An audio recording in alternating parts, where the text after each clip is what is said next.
Lars Rein-Helliesen of Gaia Wine & Spirits, importer of Italian wine to Norway and to Norwegian market, high-end quality market since 1997.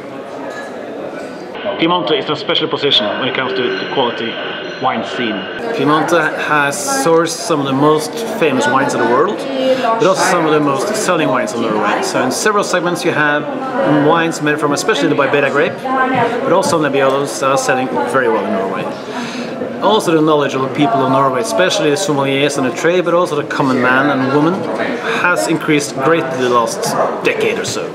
So people are sourcing or searching for quality, and when they search for quality, they tend to look for wines that are both pleasing Monday to Friday and also that lifts the tenderloin on Saturday night. And historically, Norway is a very traditional market, meaning that they go to the old world, and not only the whole old world, but in tradition to France. And when France lost its charm to many Norwegians because they saw Italy, then they turned to Italy to see if they could find some of the same wines in Italy that they usually found in France, in the traditional regions, which were Bordeaux and Burgundy for Norwegians, and also maybe Rome. But those regions are quite demanding in terms of style. In Italy they found the same kind of structure in the wines, but they found a more velvety, maybe more appealing structure in the wines that they used for the big occasions and for the everyday drinking. And especially Piedmontese gave them the best of the two worlds, because they had the structure and the power of what they thought they would like to have from France, but they also had the sweetness and the youthful freshness in the wines that made them applicable for everyday use. And also the prices, of course, made the wines quite competitive to Norwegians. Well, it's a traditional market, and people tend to look for the same kind of wines.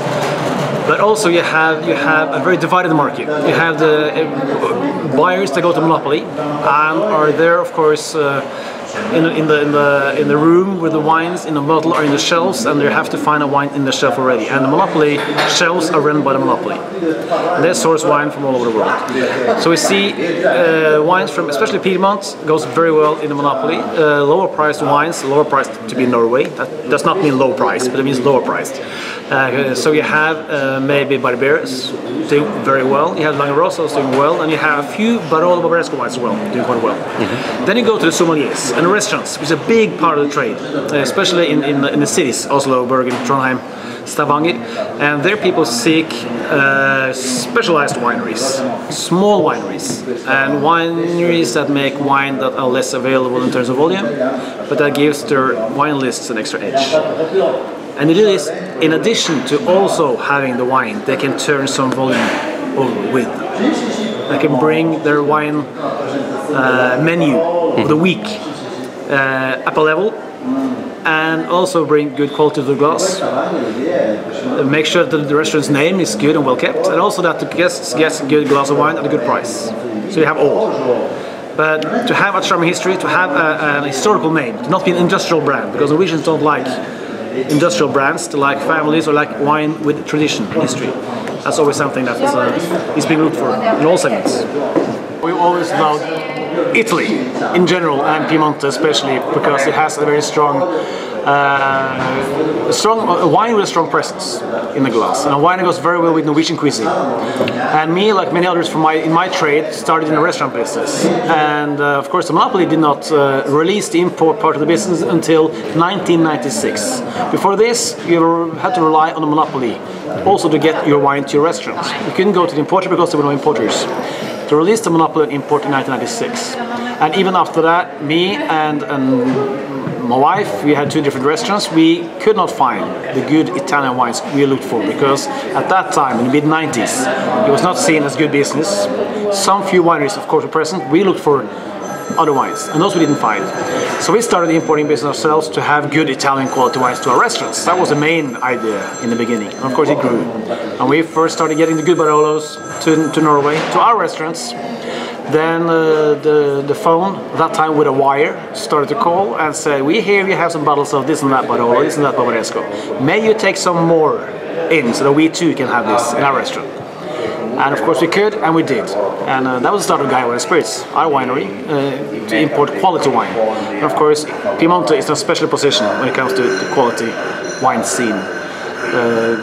the multitude of quality wines from Piedmont that grasp both the newcomer, the beginner in wine, and also the more experienced, sophisticated wine taster. It has all the specters, and we have also the possibility to find at a good price, fantastic quality. Then you have something really special to bring to the table at every occasion. So my first, I studied in Italy as well.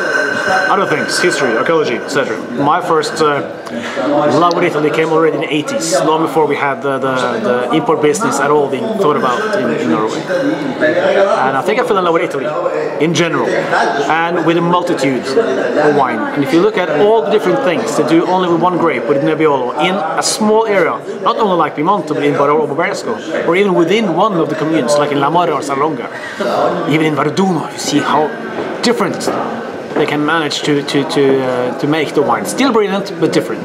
But that's in itself a reason to be enthusiastic. Eat well, drink well, travel slowly, and you can go all the year. That's sort of the fascination of Piedmont. You can go all the year. You can go skiing in the wintertime while you are tasting in Gattinara. You can go in the summertime while you are seeing the green grass and the flowers in Barolo. You can go in the Easter when you have the truffles. You go in the spring when you have the first flowers, the first buds on the vines. So it's always a beautiful region. For the wines, you could just start with your own taste, your own palate. Whatever's good, go with it.